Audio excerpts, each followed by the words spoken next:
watching different groups realize the amount of hatred and vitriol that still exists here in the United States, most especially towards certain groups. And listen, this isn't a scolding. You're showing up. You're realizing.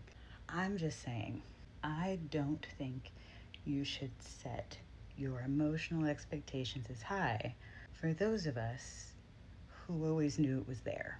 I think you need to calibrate your expectations. For example, I am a light skinned, queer black woman who voted as part of the 92% voting bloc. I can tell you with full certainty, with as light as I am, that racism is still quite alive and well.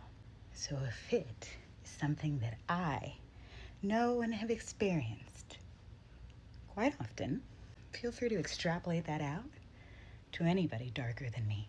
I was not surprised after the horrendous political violence that happened last week that somehow black people ended up on the radar, because we always do. That's not new. So do queer people. Go on down the line. This isn't new.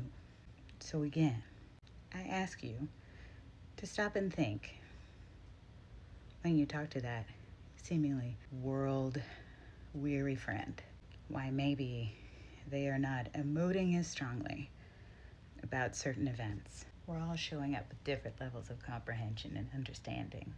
As much as I'm expected to reserve empathy and understanding for your lack of knowing what's going on, remember to hold that out for the people who've been in it since forever and ever.